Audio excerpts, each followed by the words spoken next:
Chapter 5 network communication and protocols. Network कहते हैं collection of computers और दीगर डिवाइसेस को।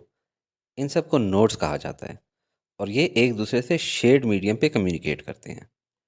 इस चैप्टर में हम कंप्यूटर नेटवर्क्स में डेटा कम्युनिकेशन स्टडी करेंगे और वो प्रोटोकॉल्स जो ये मुमकिन बनाते हैं। प्रोटोकॉल्स का मतलब आसान ज़ुबान में रूल्स ऑफ कम्युनिकेशन है। For example, what is being communicated, how to communicate and when to communicate. यानी क्या जा रहा है, कैसे जा रहा है, कब जाएगा वगैरह। इसके अलावा हम टाइप्स ऑफ कंप्यूटर नेटवर्क्स पढ़ेंगे, जैसे लैन, वैन, मैन और वीपीएन यानी वर्चुअल प्राइवेट नेटवर्क। मज़ीद हम नेटवर्क डिवाइसेस समझेंगे, जैसे स्विचेस, राउटर्स वगैरह, जो कि नेटवर्क्स में यूज़ होती हैं।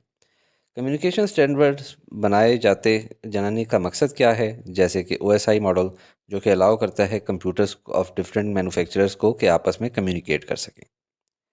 और लास्ट में पढ़ेंगे कि आईपी एड्रेसिंग स्कीम्स की मदद से इंटरनेट पे कोई कंप्यूटर कैसे आइडेंटिफाई किया जाता है। अब इस चैप्टर के टेबल ऑफ कंटेंट्स देख लेते हैं। नेटवर्क कम्युनिकेशन में 7 टॉपिक्स हैं, डेटा कम्युनिकेशन स्टैंडर्ड्स में 3 टॉपिक्स हैं और टीसीपी आईपी में 4 टॉपिक्स हैं। जगह स्क्रीन पे कम थी, इसलिए 2 टॉपिक्स के नाम मैंने यहाँ राइट साइड पे लिख दिए हैं। अब हम शुरू करते हैं नेटवर्क कम्युनिकेशन से। कंप्यूटर नेटवर्क्स टू या मोर देन टू कंप्यूटर्स और दीगर डिवाइसेस के आपस में कनेक्टेड होने को कहते हैं। और नेटवर्क इसलिए बनाया जाता है ताकि रिसोर्सेज शेयर कर सकें, जिसमें हार्डवेयर और सॉफ्टवेयर दोनों रिसोर्सेज शामिल हैं। हार्डवेयर में जैसे प्रिंटर हो गया, स्कैनर हो गया, और कंप्यूटर्स में मौजूद हार्ड डिस्क वगैरह। और सॉफ्टवेयर की एग्जांपल है file sharing. Basic network communication components. Network environment में इंफॉर्मेशन का transfer from one point two another data communication कहलाता है। नेटवर्क कम्युनिकेशन के 5 बेसिक कंपोनेंट्स हैं: सेंडर, मैसेज, मीडियम, रिसीवर और प्रोटोकॉल। सेंडर को ट्रांसमीटर भी कहते हैं, जो कि कंप्यूटर या कोई डिवाइस हो सकती है जो कि मैसेज यानी डेटा को सेंड करे फ्रॉम सोर्स टू डेस्टिनेशन। याद रखें, ट्रांसमीटर डेटा को इलेक्ट्रिकल फॉर्म में सेंड नहीं करता, बल्कि ट्रांसमिशन से पहले उसको सूटेबल फॉर्म में कन्वर्ट करेगा। जैसे कि अगर मीडियम आगे ऑप्टिकल फाइबर हो तो लाइट की फॉर्म में कन्वर्ट करेगा। मैसेज कहते हैं उस डेटा और इन्फॉर्मेशन को जिसे ट्रांसमिट करना होता है। ये टेक्स्ट, ऑडियो या वीडियो किसी भी फॉर्म में हो सकती है। मीडियम मतलब पाथ, इसके थ्रू मैसेज सोर्स से डेस्टिनेशन तक ट्रैवल करता है। मीडियम वायर्ड भी हो सकता है, जैसे कि टेलीफोन केबल, कोएक्सियल केबल और फाइबर ऑप्टिक्स। मीडियम वायरलेस भी हो सकता है, जैसे कि ब्लूटूथ, वाईफाई, माइक्रोवेव जिस पे कि मोबाइल टावर्स काम करते हैं, और रेडियो वेव्स जिनके थ्रू हम रेडियो स्टेशंस के सिग्नल्स रिसीव करते हैं, और सैटेलाइट्स जिसके थ्रू टीवी चैनल्स वगैरह ऑपरेट करते हैं। रिसीवर उस डिवाइस को कहते हैं जो ट्रांसमिशन को रिसीव करे। ये कंप्यूटर भी हो सकता है, टेलीफोन हैंडसेट भी और टेलीविज़न भी। याद रखें, डेटा को रिसीव करने से पहले अप्रोप्रिएट फॉर्म में करना होता है, जैसे ऑप्टिकल सिग्नल को डिजिटल फॉर्म में। प्रोटोकॉल का मतलब है सेट ऑफ रूल्स जो कि डेटा कम्युनिकेशन को गवर्न करते हैं यानी कंट्रोल करते हैं। ये टू कम्युनिकेशन डिवाइसेस के बीच में एग्रीमेंट सा होता है। अगर प्रोटोकॉल ना हो तो टू कनेक्टेड डिवाइसेस एक दूसरे से कम्युनिकेट नहीं कर सकेंगी। अब एंड में ये पिक्चर देखें, आपको 5 बेसिक कंपोनेंट्स ऑफ नेटवर्क याद हो जाएंगे: सेंडर, मैसेज, मीडियम जिससे जा रहा है, रिसीवर जिस तक पहुंचना है, और प्रोटोकॉल्स यानी रूल्स।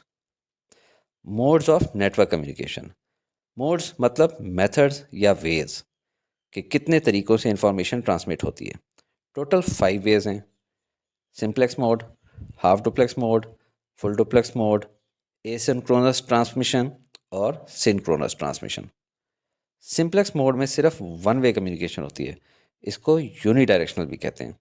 इसकी एग्जांपल्स हैं एयरपोर्ट्स और रेलवे स्टेशंस पे लगे हुए electronic notice boards, radio broadcasting, TV broadcasting और information from computer to printer. Half duplex mode, इसमें बोथ डायरेक्शन में कम्युनिकेशन होती है, मगर एक ही वक्त में नहीं। या तो आप सिग्नल भेज सकते हैं या रिसीव कर सकते हैं। इसकी समझ आने वाली बहुत ही फेमस एग्जांपल है वॉकी टॉकी। बात ख़त्म करने पे हम बोलते हैं ओवर, ताकि अगले को पता चल जाए कि अब लाइन खाली है और अब मेरी बोलने की बारी है। यानी रिसीवर बन जाएगा सेंडर। इसी तरह ट्रांजैक्शन ओरिएंटेड सिस्टम जैसे कि कंप्यूटर और क्रेडिट कार्ड के बीच में भी हाफ डुप्लेक्स कम्युनिकेशन होती है। फुल डुप्लेक्स मोड, इसमें कम्युनिकेशन बोथ डायरेक्शंस में एट द सेम टाइम हो रही होती है, यानी साइमल्टेनियसली। एग्जांपल्स है इसकी बहुत से computers connected to a network device, जैसे कि स्विच। ये fastest bidirectional mode of communication है। ये टू वे स्ट्रीट की तरह है जहाँ ट्रैफिक बोथ डायरेक्शन में सेम टाइम पे फ्लो कर रही होती है। फुल डुप्लेक्स की सबसे कॉमन एग्जांपल टेलीफोन नेटवर्क की है, जिसमें both can talk and listen at the same time. Asynchronous transmission, यानी कि ट्रांसमिशन सिंक्रोनाइज्ड नहीं है, मतलब टाइमिंग आउट है, जैसे सोल्जर्स के फुटस्टेप सिंक्रोनाइज्ड नहीं हैं। ये टू कंप्यूटर्स हैं, डेटा की डायरेक्शन ऑफ फ्लो होती है from sender to receiver. Character जो कि ब्लू में है उसके पहुंचने से पहले स्टार्ट बिट और उसके एंड पे स्टॉप बिट यूज़ होती हैं, ताकि रिसीवर को एग्जैक्टली पता हो कि कब डेटा आ रहा है और कब डेटा कंप्लीट हो गया है। यानी ये बिट्स टाइमिंग प्रोवाइड करती हैं, यानी सिंक्रोनाइजेशन। एसिंक्रोनस ट्रांसमिशन में कैरेक्टर्स के बीच में टाइम इंटरवल या गैप वेरिएबल होता है, यानी फिक्स नहीं होता। एसिंक्रोनस ट्रांसमिशन बेस्ट होती है फॉर स्लो स्पीड कम्युनिकेशन, जिसकी बेस्ट एग्जांपल है keyboard data transmission. Synchronous transmission में time interval between two characters हमेशा सेम रहता है, यानी 8 बिट्स के बाद। इस टाइप में टू कम्युनिकेशन डिवाइसेस सिंक्रोनाइज्ड होती हैं और कंटिन्यूसली कैरेक्टर्स सेंड करती हैं।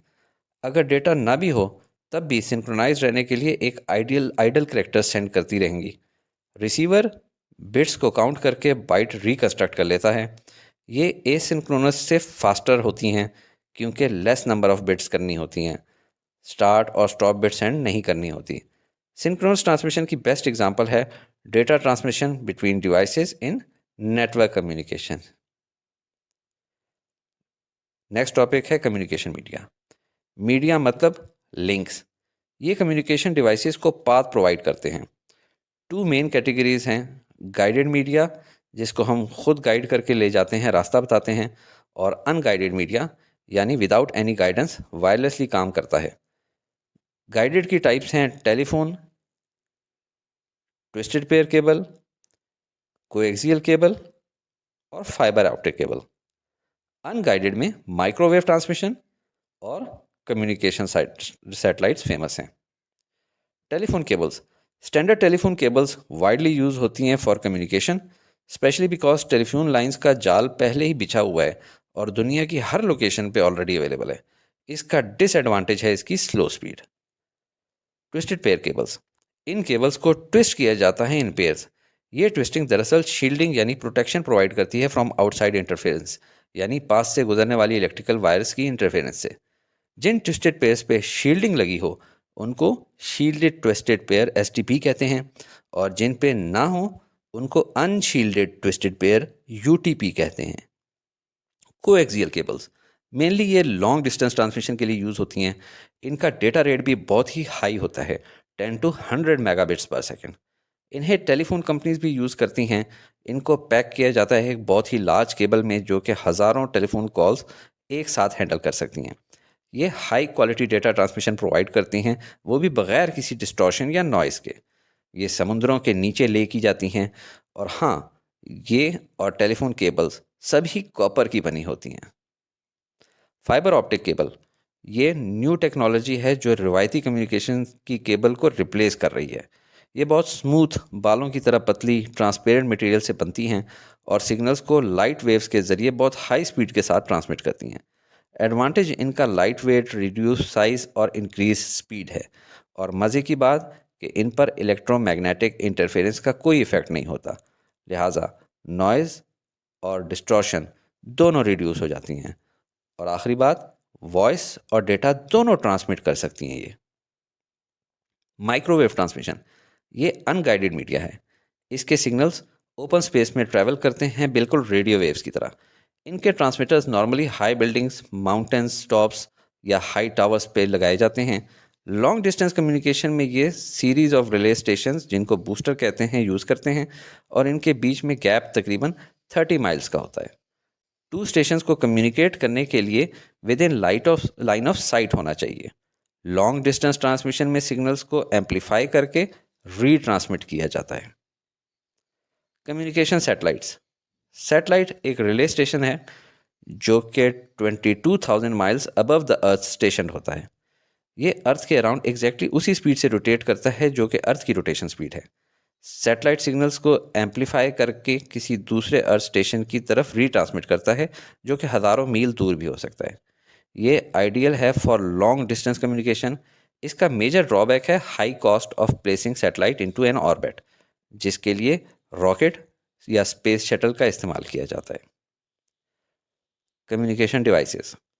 डिवाइस टेलीकम्युनिकेशन सिस्टम में उस इक्विपमेंट को कहते हैं जो डेटा को एक लोकेशन से दूसरी लोकेशन पर ट्रांसमिट करे। कॉमनली यूज्ड कम्युनिकेशन डिवाइसेस 4 हैं: हब, स्विच, राउटर और गेटवे। बहुत आसान तरीके से समझाऊंगा जिससे आपको इनका डिफरेंस हमेशा याद रहेगा। हब के बी से याद रखें कि ये बेवकूफ़ है, यानी नॉन इंटेलिजेंट है। ये लैन में मौजूद तमाम डिवाइसेस के लिए कनेक्टिविटी डिवाइस है। इसको जो भी इनपुट मिलती है ये उसको कॉपी करके रेलेवेंट कंप्यूटर को नहीं बल्कि सबको ही सेंड कर देता है, इसीलिए इसको बेवकूफ़ कहा जाता है, यानी नॉन इंटेलिजेंट। स्विच के एस से याद रखें, ये थोड़ा समझदार है, स्लाइटली समझदार है, या यूं कहें स्लाइटली मोर इंटेलिजेंट है देन हब। ये भी वही काम करता है जो हब करता है, मगर ये डेटा रिसीव करने के बाद सिर्फ उन्हीं नेटवर्क डिवाइसेस को सेंड करता है जिनके लिए वो डेटा आया था। जैसा कि तस्वीर में देखें कि हब तो सबको दे रहा था, स्विच जिन दो के लिए डेटा आया था उन्हीं को सेंड कर रहा है। राउटर के नाम से ये तो पता चल रहा है कि ये रूट सेलेक्ट करता है, मतलब बेस्ट रूट, कह लें कि best pathway, shortest, quickest, less traffic वाला। मगर इसमें गौर से देखें, 2 आर हैं, लेफ़्ट पे भी और राइट पे भी, यानी इशारा है कि लेफ़्ट और राइट दोनों तरफ जितने भी नेटवर्क्स होंगे ये उनको कनेक्ट करेगा, यानी 2 और मोर नेटवर्क्स। अभी सिर्फ कंप्यूटर की बात नहीं हो रही, पूरे पूरे नेटवर्क्स की बात हो रही है राउटर के। जब ये डेटा रिसीव करता है तो ये ढूंढता है डेस्टिनेशन कंप्यूटर का एड्रेस और डेटा पैकेट सेंड करेगा थ्रू बेस्ट रूट, यानी रूट सिलेक्शन आपने याद रख लेनी है इसमें। गेटवे पढ़ने से पहले ये जुमला दोहरा दूं कि राउटर 2 या मोर देन 2 नेटवर्क्स को कनेक्ट करता है और गेटवे 2 या more than 2 different protocols use करने वाले नेटवर्क्स को कनेक्ट और कम्युनिकेट करवाता है। जैसे कि एक नेटवर्क IBM मेनफ्रेम कंप्यूटर्स का हो और दूसरा नेटवर्क पीसेस का हो। लफ्ज़ गेट रिमाइंड कराता है कि ये किसी दूसरे का इलाका है जहाँ के प्रोटोकॉल्स डिफरेंट हैं, जैसे कि इंडो पाक वाघा बॉर्डर पे लगा हुआ गेट। इसी तरह कंप्यूटर नेटवर्क की दुनिया में अगर 2 डिफरेंट नेटवर्क्स हों डिफरेंट प्रोटोकॉल्स वाले तो उनको कम्युनिकेट कराने के लिए गेटवे यूज़ होता है। नेटवर्क आर्किटेक्चर, इससे मुराद क्या है? Design of communication system. इसमें जो हार्डवेयर डिवाइसेस इंक्लूडेड हैं वो हैं switches, routers, cabling, network topology जो हम अब आगे पढ़ेंगे, और फिजिकल यानी वायर्ड और वायरलेस कनेक्शंस। कंप्यूटर नेटवर्क में 2 तरह के कंप्यूटर्स होते हैं, सर्वर कंप्यूटर्स और client computers. Client request send करता है और सर्वर रिस्पॉन्ड करता है। सर्वर बेसिकली रिसोर्सेज शेयर करता है, जैसे कि अपना internet connection, information, software, printer और हार्ड डिस्क वगैरह। और क्लाइंट नेटवर्क में मौजूद वो कंप्यूटर होता है जो इन रिसोर्सेज को एक्सेस करता है। 2 कॉमनली यूज्ड आर्किटेक्चर्स के नाम हैं क्लाइंट सर्वर नेटवर्क्स और peer to peer networks. Client server network में हर कंप्यूटर ने या तो सर्वर होना होता है या क्लाइंट बनना होता है। सर्वर कंप्यूटर को क्लाइंट कंप्यूटर के तौर पे नहीं यूज़ कर सकते। सर्वर सेंट्रलाइज सिक्योरिटी प्रोवाइड करता है, और क्योंकि सेंट्रलाइज कंट्रोल ऑफ डेटा होता है इसलिए एडमिनिस्ट्रेशन के लिए 1 पर्सन या ग्रुप ऑफ पर्सन रिस्पॉन्सिबल होते हैं। पीयर टू पीयर नेटवर्क्स में हर कंप्यूटर कैपेबल होता है कि वो at the same time client और सर्वर दोनों रोल प्ले कर सके। इस नेटवर्क में हर कंप्यूटर को पीयर कहते हैं। ये सब साइमल्टेनियसली एक दूसरे की रिसोर्सेज यूज़ करते हैं। ये रिलेटिवली स्मॉल नेटवर्क्स होते हैं of around 2 to 10 computers. Large peer to peer networks में एडमिनिस्ट्रेटिव कंट्रोल बहुत ही डिफ़िकल्ट हो जाता है, इसलिए large peer to peer networks नहीं बनाए जाते। Types of networks. साइज़ और फिजिकल एरिया जहाँ तक वो कवरेज देते हैं के हिसाब से देखा जाए तो 4 टाइप्स के नेटवर्क्स हैं। लैन, वैन, मैन और आखिरी थोड़ा फ़र्क है नाम में वीपीएन, कुछ इसको पैन भी कहते हैं। इनसे बनता है local area network, wide area network और मेट्रोपॉलिटन एरिया नेटवर्क और आखिरी क्या है? वर्चुअल प्राइवेट नेटवर्क या जिसको प्राइवेट एरिया नेटवर्क भी कहा जाता है। लैन लिमिटेड फिजिकल एरिया में होता है, सिर्फ एक या कुछ ग्रुप ऑफ बिल्डिंग्स में होगा। ये शेयर करता है एप्लीकेशंस, प्रिंटर्स, इंटरनेट एटसेट्रा। इसकी कैरेक्टर्स आपने लिखनी हो तो ये स्मॉल फिजिकल एरिया में होता है, हाई स्पीड वायर्ड या वायरलेस कम्युनिकेशन यूज़ करता है, बहुत रिलायबल नेटवर्क होता है, कम्युनिकेशन एरर्स ना होने के बराबर होते हैं, इसमें लिमिटेड नंबर ऑफ कंप्यूटर्स होते हैं। वैन लार्ज फिजिकल एरिया कवर करता है, किसी ऑर्गेनाइजेशन की बहुत सी साइट्स को कनेक्ट करता है जो कि दूसरी सिटी, दूसरी कंट्री या दूसरे कॉन्टिनेंट पे ही क्यों ना हो। इनको लॉन्ग डिस्टेंस की वजह से लॉन्ग हॉल नेटवर्क्स भी कहा जाता है क्योंकि ये नेटवर्क्स भी इन लॉन्ग हॉल ट्रक्स की तरह पूरी दुनिया में पहुंचते हैं। ये टू या टू से ज़्यादा लैंस के कनेक्ट होने से बनता है। इसकी कैरेक्टरिस्टिक्स में है कि ये लार्ज फिजिकल एरिया कवर करता है, वर्ल्ड वाइड हो सकता है जैसे कि इंटरनेट, स्पीड अलबत्ता लैन से थोड़ी स्लो है। पब्लिक नेटवर्क्स लीज लाइंस या सैटेलाइट्स को यूज़ करके कंप्यूटर्स को कनेक्ट करता है, मल्टीपल लैंड्स को कनेक्ट करता है। इसकी कॉम्प्लेक्सिटी की वजह से कभी कभी कम्युनिकेशन एरर्स भी आ सकते हैं। मैन का कवरेज एरिया स्पैन करता है कुछ बिल्डिंग्स या बड़े कैंपस से लेकर पूरे पूरे शहर तक, सिटी तक। ये बहुत सी ऑर्गेनाइजेशन में यूज़ हो रहा है। ये कुछ लैंस को भी हाई स्पीड कम्युनिकेशन के साथ कनेक्ट कर सकता है। इसकी कैरेक्टरिस्टिक्स में सबसे पहले तो ये समझ लें कि ये लैन से लार्ज है और वैन से स्मॉल। 5 to 50 किलोमीटर डाया का एरिया में कवरेज देता है, यानी जो एक सिटी बन जाती है तकरीबन। ट्रांसमिशन के लिए फाइबर ऑप्टिक्स या माइक्रोवेव यूज़ करता है। हाई स्पीड कम्युनिकेशन होती है और इसका मेन यूज़ टेलीफोन कंपनीज, आईएसपीज यानी इंटरनेट सर्विस प्रोवाइडर्स और केबल टीवी वाले यूज़ कर रहे हैं। वीपीएन आपको प्रोवाइड करता है रिमोट एक्सेस, यानी आप कहीं दूर के इलाके जाकर भी अपने नेटवर्क का तक रसाई हासिल कर सकते हैं, उसको एक्सेस कर सकते हैं। ये बहुत सस्ता कम्युनिकेशन सोल्यूशन है कि आपने अपना नेटवर्क ले नहीं किया बल्कि ऑलरेडी अवेलेबल पब्लिक नेटवर्क को यूज़ करना है, जैसा कि इंटरनेट, और बस थोड़ी सी पेमेंट की। इसलिए इसका नाम वर्चुअल, मतलब कोई फिजिकल नेटवर्क नहीं बनाया हमने। इसकी कैरेक्टरिस्टिक में है कि ये पब्लिक नेटवर्क यूज़ करता है और safe and secure remote access देता है, इनेबल करता है फाइल शेयरिंग और वीडियो शेयरिंग, और प्रोवाइड करता है cheap communication over long distances. Network topologies, ये इसका लास्ट टॉपिक है नेटवर्क कम्युनिकेशन की हेडिंग के अंदर। नेटवर्क टोपोलॉजीज नेटवर्क में मौजूद नोड्स को किस तरतीब के साथ कनेक्ट किया जा रहा है, ये कहलाती है नेटवर्क टोपोलॉजी। 4 फेमस टोपोलॉजीज हैं: बस topology, star topology, ring topology और मैश टोपोलॉजी। बस टोपोलॉजी ये कनेक्ट करती है तमाम नोड्स को एक सिंगल पीस ऑफ केबल के साथ। ये स्मॉल नेटवर्क को सूट करती है, कंप्यूटर या पेरिफेरल डिवाइस कनेक्ट करना इजी होता है, बहुत थोड़ी सी केबल रिक्वायर्ड होती है, टर्मिनेटर्स अटैच किए जाते हैं ईच एंड पे ताकि सिग्नल रिफ्लेक्ट बैक ना हो। टर्मिनेटर एक डिवाइस होती है जो ग्राउंड के साथ अटैच होती है। लिमिटेशंस में सबसे पहले ये है कि अगर केबल किसी एक जगह से भी कट हो जाए तो सारा नेटवर्क डाउन हो जाता है, और ऐसी सूरत में ज़ाहिर है कि फ़ॉल्ट फाइंडिंग मुश्किल होगी कि ढूंढना कहाँ से शुरू करें कि फ़ॉल्ट कहाँ से आया है। आखिरी बात कि ये लार्ज नेटवर्क्स के लिए सूटेबल नहीं है। स्टार टोपोलॉजी इसमें तमाम नोड्स कनेक्टेड होती हैं सेंट्रल डिवाइस हब के साथ। लार्ज नेटवर्क्स में काफ़ी सारे हब्स हो सकते हैं जो कि इंटरकनेक्टेड हों।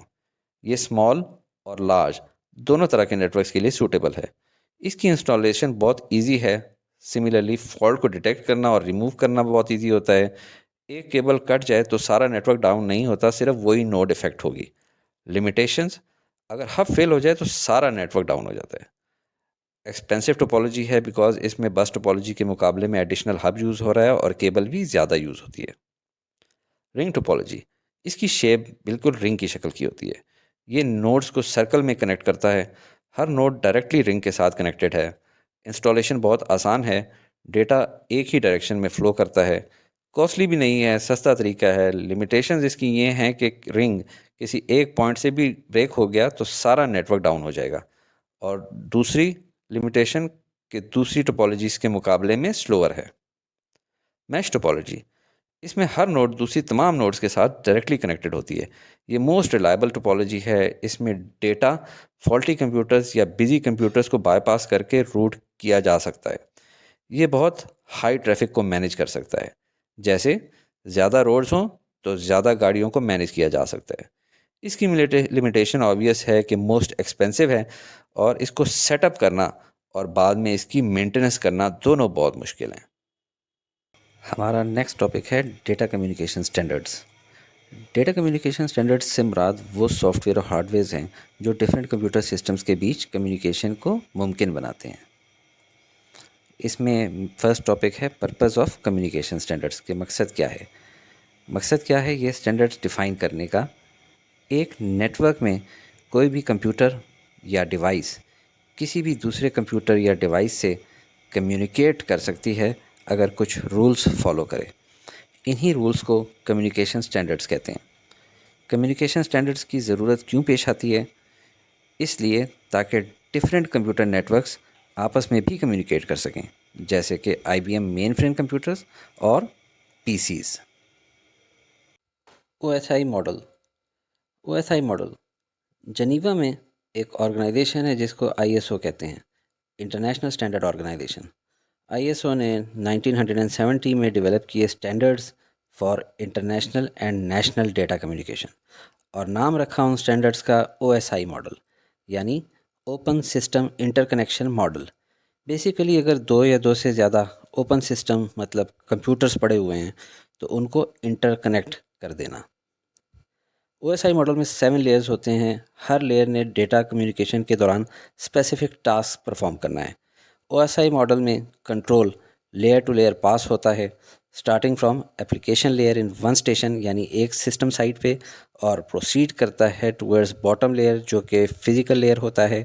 फिर फिज़िकल लिंक से गुजरता है और नेक्स्ट स्टेशन यानी नेक्स्ट सिस्टम के फ़िज़िकल लेयर पे पहुंचता है और वहां से होता हुआ back up to application layer जाता है। अब ज़रा 7 layers of OSI model briefly समझते हैं। इनके नाम हैं application layer, presentation layer, session layer, transport layer, network layer, data link layer और फिज़िकल लेयर। इन नामों को याद करने का भी एक तरीका है, ऊपर से नीचे, वो है एक sentence, all people seem to need data processing. इनका पहला अल्फ़ाबेट याद दहानी कराएगा।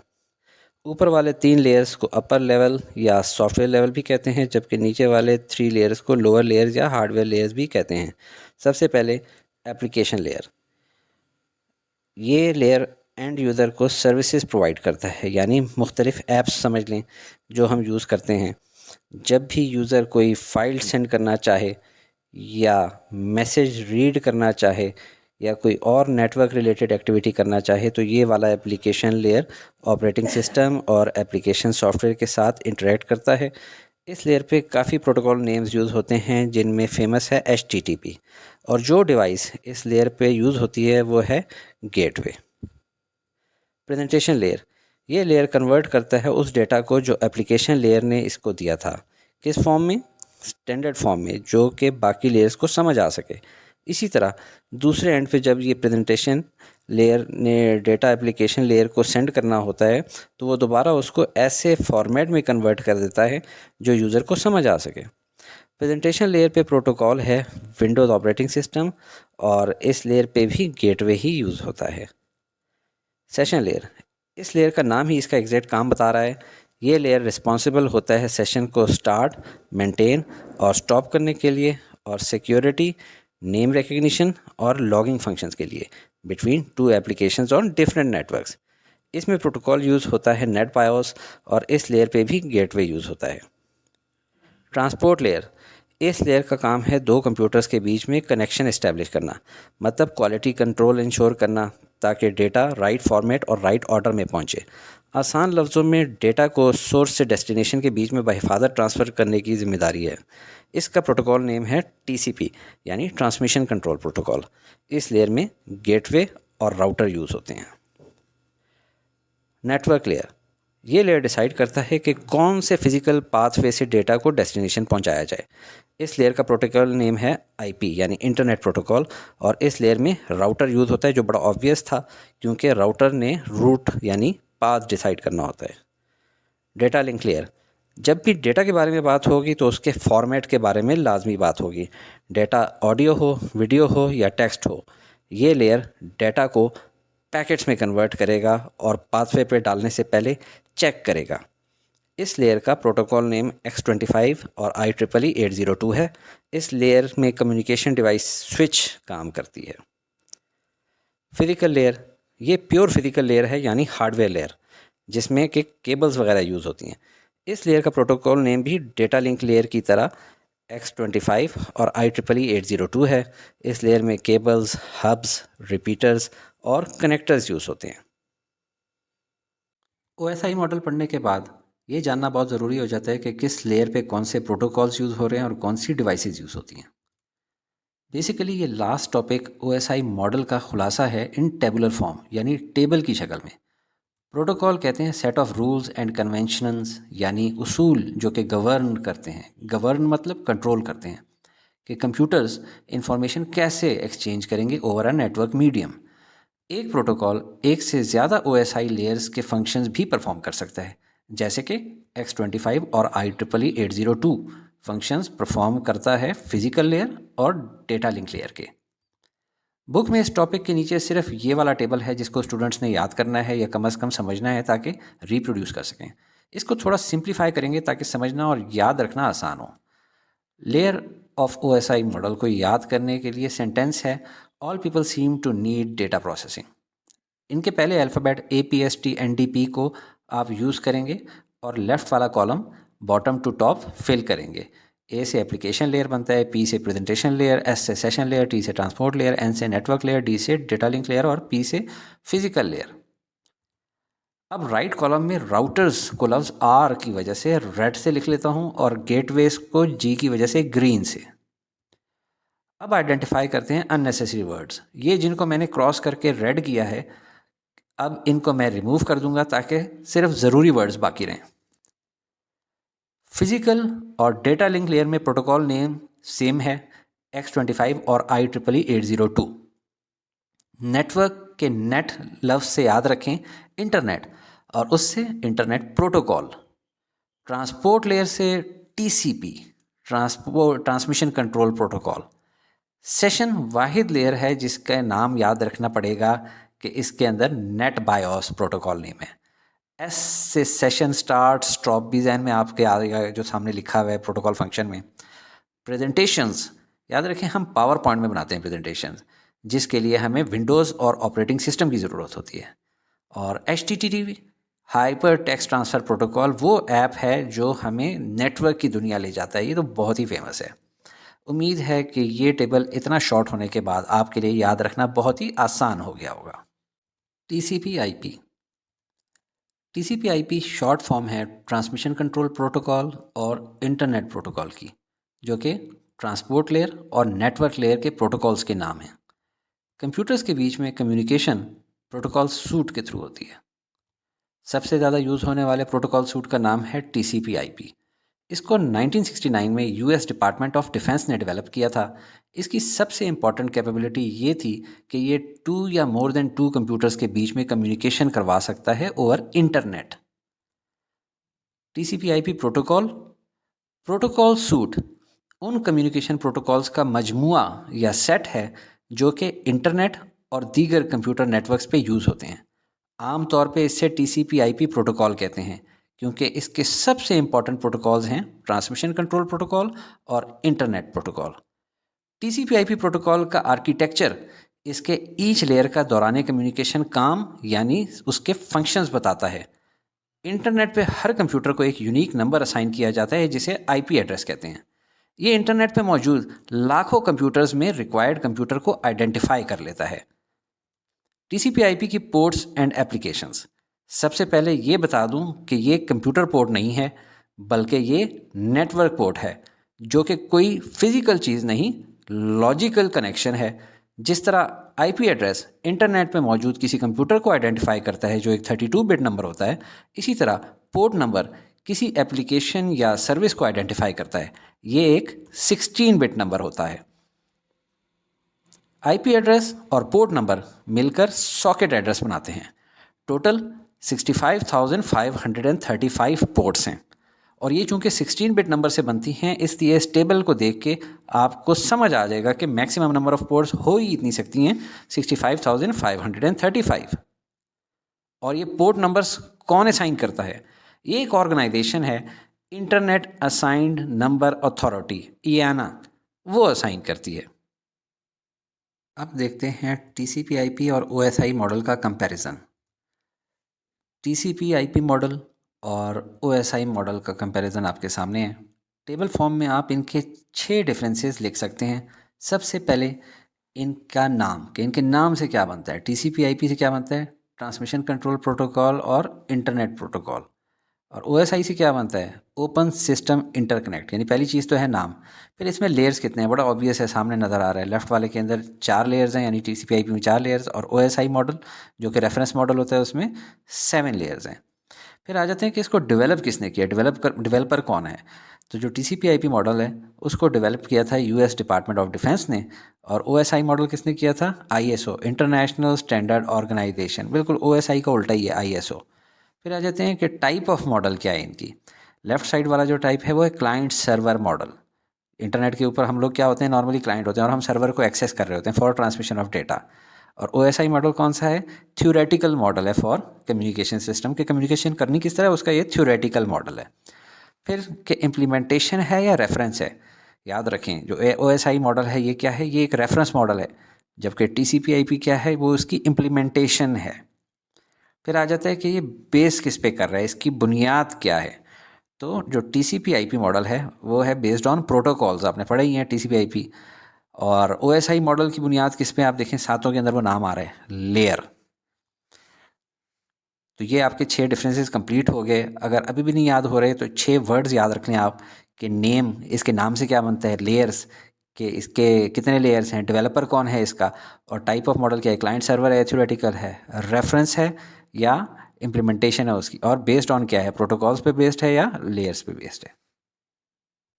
अब चलते हैं circuit switching end packet switching networks की तरफ।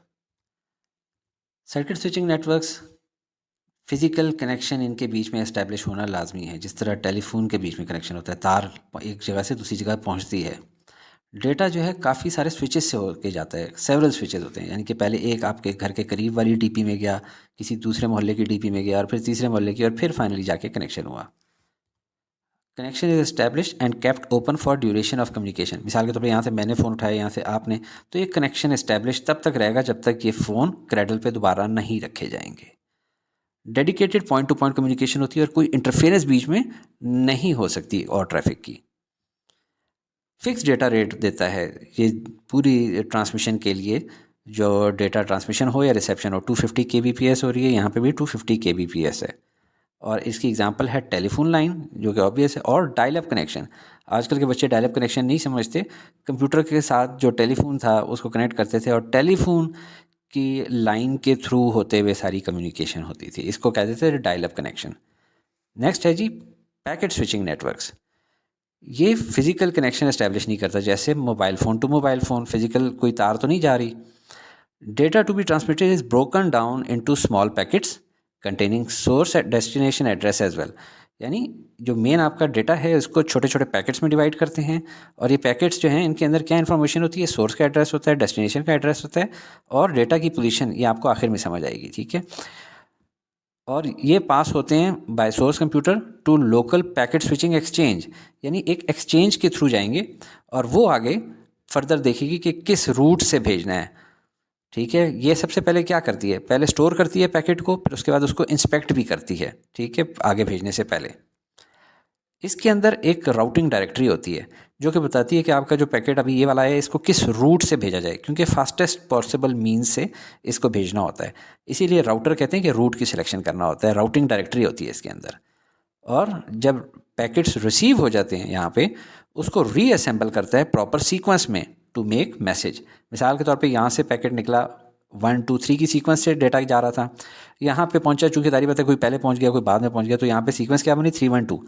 लेकिन यहाँ पे आप देखें जो डेटा गया था उसके अंदर डेटा की पोजीशन भी थी कि 1 शुरू में है, फिर 2 है, फिर 3 है, तो इसको वो रीअसेंबल भी खुद से कर लेगा। IP एड्रेसिंग स्कीम्स, इस चैप्टर का आखिरी और बहुत इम्पॉर्टेंट टॉपिक है। आईपी एड्रेस एक 32 बिट नंबर होता है जो कि किसी भी कंप्यूटर या दूसरी डिवाइस को टीसीपी आईपी नेटवर्क पे यूनिकली आइडेंटिफाई करता है। आईपी एड्रेस के 2 पार्ट्स होते हैं। पहला पार्ट आइडेंटिफाई करता है कि नेटवर्क नंबर, और सेकंड पार्ट आइडेंटिफाई करता है कंप्यूटर या होस्ट नंबर जो उस नेटवर्क पे कनेक्टेड हैं। एक नेटवर्क पे मौजूद तमाम कंप्यूटर्स का सेम नेटवर्क नंबर होता है। जैसे कि आप लेफ़्ट साइड वाले नेटवर्क को देखें तो सबका नेटवर्क नंबर एक है जो ब्लू में नज़र आ रहा है। राइट साइड वाले नेटवर्क में देखें तो ग्रीन कलर इनका नेटवर्क नंबर है। मगर यूनिक कंप्यूटर या होस्ट नंबर होता है जिसमें इस तरह देखें 99, 0, 33 डिफरेंट हैं, यूनिक हैं। इस वाले में भी देखें, इस मतलब इसके अंदर भी 99 है, इसमें भी 99 है, लेकिन ये अलग नेटवर्क है, ये अलग नेटवर्क है। ठीक है, लिहाजा एक नेटवर्क और दूसरे नेटवर्क के नेटवर्क नंबर डिफरेंट होंगे, लेकिन उनके होस्ट नंबर या कंप्यूटर नंबर सेम हो सकते हैं। आईपी एड्रेस की जो 32 बिट्स हैं उनको 4 ऑक्टेट्स में ब्रेक डाउन किया जाता है। ऑक्टेट ऑक्टा से निकला है जिसका मतलब होता है 8, यानी 8 bits in each octet. Her octet को डेसिमल फॉर्म में कन्वर्ट किया जाता है और डॉट के साथ सेपरेट किया जाता है।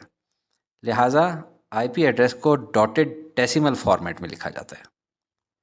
टीसीपी आईपी को वर्क करने के लिए एक और चीज़ की ज़रूरत होती है, वो है सबनेट मास्क। इससे ये पता चलता है कि कंप्यूटर किस नेटवर्क पे है, किसी लोकल नेटवर्क पे जैसे कि हम अपने गली मोहल्ले में नेटवर्क पे हैं, या किसी दूर के रिमोट नेटवर्क पे।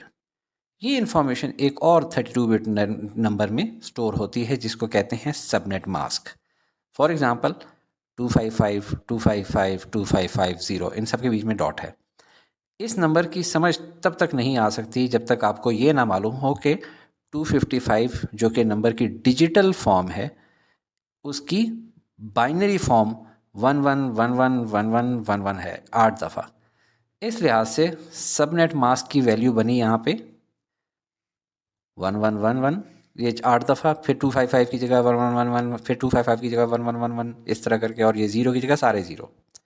ठीक है, सबनेट मास्क आसान होता है बनिस्बत आईपी एड्रेस की कैलकुलेशन के।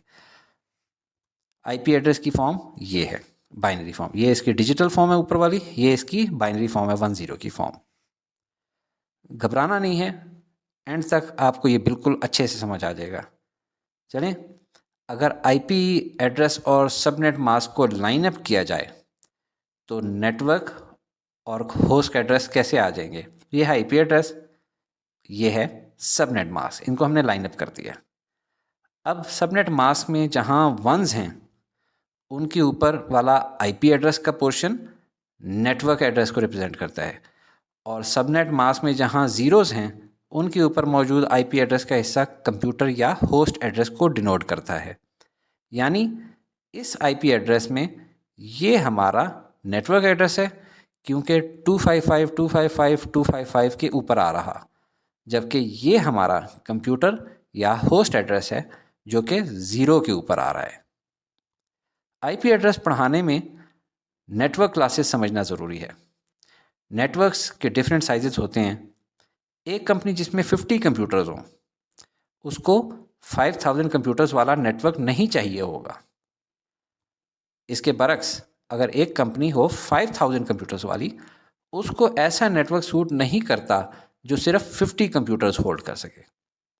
ये वो मेन वजह थी कि इंजीनियर्स ने डिसाइड किया कि आईपी एड्रेस को डिफरेंट क्लासेस में डिवाइड किया जाए ताकि डिफरेंट साइजेस ऑफ नेटवर्क्स की रिक्वायरमेंट को मीट किया जा सके। अगर आगे बढ़ने से पहले इस पिक्चर को थोड़ा सा एक्सप्लेन कर दूं। नेटवर्क एड्रेस स्मॉल होगा, मतलब कि नंबर ऑफ होस्ट या कंप्यूटर ज़्यादा होंगे। इसी तरह अगर नेटवर्क एड्रेस बड़ा होगा तो रिमेनिंग बिट्स या नंबर ऑफ होस्ट या कंप्यूटर लेस होंगे। टीसीपी आईपी में total 5 classes of IP addresses होती हैं, ABCDE। हर क्लास के आईपी एड्रेस की एक मखसूस रेंज होती है। आईपी एड्रेस में फर्स्ट ऑक्टेट की वैल्यू डिटरमिन करती है class of network.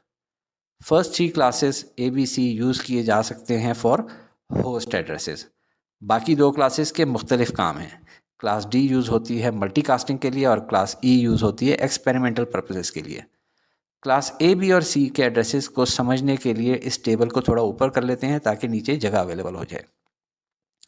Class a network की डिफ़ॉल्ट सबनेट मास्क वैल्यू होती है 255000 और फर्स्ट ऑक्टेट की वैल्यू 0 से 126 तक होती है, यानी डिजिटल वैल्यू। याद रहे 127 यूज़ नहीं होता क्योंकि वो रिज़र्व होता है फॉर लूप बैक और डायग्नोस्टिक फंक्शन के लिए, यानी फॉल्ट फाइंडिंग के लिए।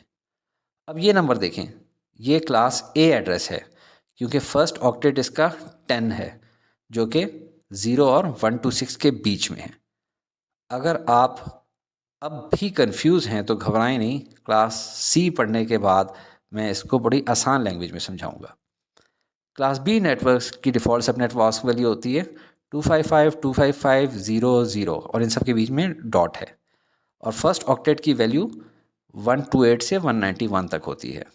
अब ये नंबर देखें, ये क्लास बी एड्रेस है क्योंकि फर्स्ट ऑक्टेट 172 है जो कि 128 और 191 के बीच में है। क्लास सी नेटवर्क्स की डिफ़ॉल्ट सबनेट मास्क वैल्यू होती है 255, 255, 255 और 0, सब के बीच में डॉट है और फर्स्ट ऑक्टेट की वैल्यू 192 से 223 के बीच में होती है। अब ये नंबर देखें, ये क्लास सी एड्रेस है क्योंकि फर्स्ट ऑक्टेट 192 है जो कि 192 और 223 के बीच में है। अब मैं आपको ज़रा इजी अपने अंदाज से समझाता हूँ। आपको सबसे पहले कुछ बाइनरी नंबर्स दिखाता हूँ जो कि हर क्लास के सामने लिखे हुए हैं। फर्स्ट ऑक्टेट मैटर करता है, इसके भी सिर्फ पहले 4 डिजिट्स ही मैटर करेंगे क्लास का पता लगाने में। 0 अगर आए सबसे बिल्कुल स्टार्ट में तो इसका मतलब है क्लास ए का है। अब आगे जाएं, अगर 10 हो तो क्लास बी है, अगर 110 हो तो क्लास सी है, अगर 1110 हो तो क्लास डी है, अगर 1111 हो तो ये क्लास ई है। देखिए बड़ा बिल्कुल सिमेट्री से चल रहा है। अगर शुरू में ही 0 आ जाए आपके पहले ऑक्टेट के अंदर तो वो क्लास ए है। ये बाइनरी फॉर्म की बात कर रहा हूँ। डिजिटल फॉर्म में तो आपने देखा था ना 1 से लेकर 1 to 6 तक थे। बाइनरी फॉर्म में उसको कन्वर्ट करेंगे तो 0 से लेकर मुख्तलिफ नंबर्स हो सकते हैं, ठीक है। लेकिन जब शुरू में 0 हो तो इसका मतलब है कि वो क्लास ए है। अगर शुरू के पहले 2 डिजिट्स 10 हों तो ये क्लास बी है, शुरू के पहले 3 डिजिट्स 110 हो तो क्लास सी, फिर 1110 हो तो क्लास डी, 1111 हो तो क्लास ई। अब सिर्फ इतना ही देख लें तो अब आपको ज़्यादा अच्छा लगेगा और समझ भी आएगा। ज़रा प्रैक्टिस करते हैं, सिर्फ पहले 4 डिजिट्स को देखते हैं और वहाँ तक काउंट करना है जहाँ पे 0 आ जाए। इसमें देखें 110, 0 तीसरे पैर, अगर शुरू में ही 0 हो जाता तो ए था, अगर 10 हो जाता तो बी था, 110 हो गया तो ये क्या होगा, सी क्लास। यहाँ पे मैंने की भी दे रखी है। नेक्स्ट देखें, वो पहला नंबर ही 0 है तो इसका मतलब है ये क्लास ए है। अब देखें 0 आ ही नहीं रहा तो पहले 4 को देखें, जब पहले 4 1 हो तो क्या होता है, क्लास ई होता है। फिर आ जाए 101, पहला नंबर 0 हो तो ए होता है और 10 हो तो क्लास बी होती है। 1110, अगर पहला 0 हो तो ए, दूसरा 0 हो तो बी, तीसरा 0 हो तो सी, चौथा 0 हो तो डी। अब ज़रा बाइनरी नंबर को डिजिटल और डिजिटल को बाइनरी बनाना सीखते हैं। ये एक बाइनरी नंबर मैंने सामने ले लिया है और इसके पहले ऑक्टेट में सारे वंस हैं, जिससे क्या पता चल रहा है कि ये कौन सा ऑक्टेट है, ये कौन सा क्लास है, क्लास ई का आईपी एड्रेस है क्योंकि उसके पहले चारों क्या होते हैं, 1 होते हैं। हमने इसका पहला ऑक्टेट देखना है, इसको ज़रा साइड पे कर लेते हैं। इनकी प्लेस वैल्यू ज़रा देखते हैं। 0 से 7 तक टोटल 8 बिट्स हैं। पहली बिट का नाम होता है बिट नंबर 0, दूसरी बिट का नाम होता है बिट नंबर 1, इस तरह करते करते 7 तक, इनको प्लेस वैल्यू कहते हैं। अब इसकी जो वैल्यू होती है वो होती है 2⁻0। अगर यहाँ पे 1 है तो इसका डिजिटल नंबर होगा 2⁻0, इसका होगा 2⁻1, 2⁻2, इस तरह चलते जाएंगे 2⁻3, 2⁻4, 2⁻5, 2⁻6, 2⁻7। अब इनकी वैल्यू क्या होती है, 2⁻0 की वैल्यू होती है 1, 2⁻1 की 1, 2⁻2 की 4 और इसी तरह ये आपको सारी पता ही हैं। यानी कि अगर आपके सारे के सारे बाइनरी नंबर वंस हों, जिस तरह के इसमें लिखे हुए हैं, तो इसकी जो डिजिटल फॉर्म होगी वो उनकी 2 की प्लेस वैल्यू की पावर के बराबर इन सबको सम कर लिया जाएगा। इन सब का सम करें तो क्या हो जाता है 1 + 2 + 4 + 8 + 16 + 32 + 64 + 128, ज़ुबानी पता होना चाहिए 255।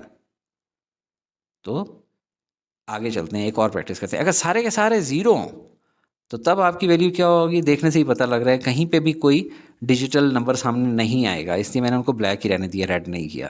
ठीक है, इनमें से कोई भी नहीं काउंट हो रहा होगा, सब के सब ज़ीरो हैं।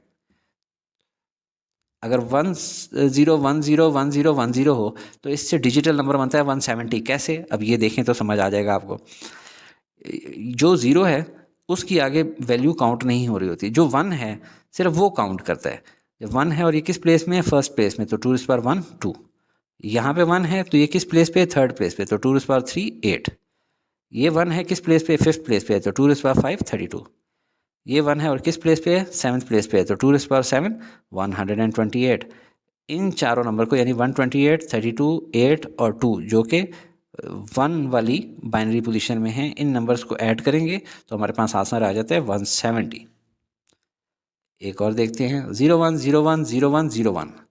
तो अब देखें जहाँ जहाँ पे ज़ीरो है वहाँ की डिजिटल इसकी जो कन्वर्जन है उसको काउंट नहीं करेंगे। जहाँ जहाँ पे 1 है, जैसे 64, 16, 4 और 1, इनको काउंट करेंगे और इनको काउंट करने से आंसर आ जाता है 85। अब ज़रा डिजिटल टू बाइनरी में कन्वर्ट करके देखते हैं कि डिजिटल से बाइनरी में कैसे कन्वर्ट करेंगे। ये एक आपके पास नंबर है, IP एड्रेस 192 171 155 34। अब ये आपका डिजिटल फॉर्म है, अब इसको बाइनरी में कन्वर्ट करना है। तो 192 है आपके पास, वो चार्ट तो सारा मौजूद है, आप इस तरह करके बना लिया करेंगे। और 192 किन से बन सकता है, 128 से बड़ा है, तो यहाँ पे एक हम लोग ये हो गया, और 128 + 64 इन दोनों को ऐड किया तो पता लगा 192 तो यहीं से आ रहा है। तो सिर्फ इन दो में 1 आएगा, बाकी सारे के सारे ज़ीरो हो जाएंगे। और 110 ये कौन सी क्लास बन रही है, ए। अगर यहाँ ज़ीरो होता तो ये ए होती, यहाँ पे ज़ीरो होता तो ये बी होती, यहाँ पे ज़ीरो आ गया तो ये क्लास सी है। दूसरा नंबर 121। अब 121 को इसमें देखें, 64 128 से छोटा रहा था, 64 + 32 + 16 और ये 1, इन चारों को प्लस करें तो फिर 121 आंसर आता है। लिहाजा इनके नीचे 1 1 करेंगे, बाकी सारे ज़ीरो हो जाएंगे। तो ये आपका बाइनरी नंबर बन जाएगा 121 की जगह। और इसकी मदद से अब आप क्या फाइंड आउट कर सकते हैं, इसकी क्लास। अगर शुरू में बिल्कुल ज़ीरो आ रहा तो वो कौन सी क्लास होती है, क्लास ए। 10 अगर आपके किसी IP एड्रेस के अंदर पहला नंबर 10 है डिजिटल नंबर, तो इससे आपने निकालना है। तो 10 इनमें से किन दो को प्लस करके बन रहा है, 8 से और 2 से। तो इनकी जगह पे अगर आप 1 और इसकी जगह पे 1 लिख लें, बाकी सारे ज़ीरो कर लें, तो अब आपके पास ये बाइनरी फॉर्म आ गई 10 की। और इसमें सबसे पहले कौन सा नंबर है, ज़ीरो। अगर शुरू में ज़ीरो आ रहा हो पहले 8 डिजिट्स में, तो वो कौन सी क्लास होती है, क्लास ए। उम्मीद है आपको ये वीडियो पसंद आई होगी। फिर भी अगर आपको कोई डाउट है तो ज़रूर मैसेज करें उसके और कमेंट लिखें, और मैं इंशाल्लाह आपको उसको एक्सप्लेन करके बताऊंगा। Thank you.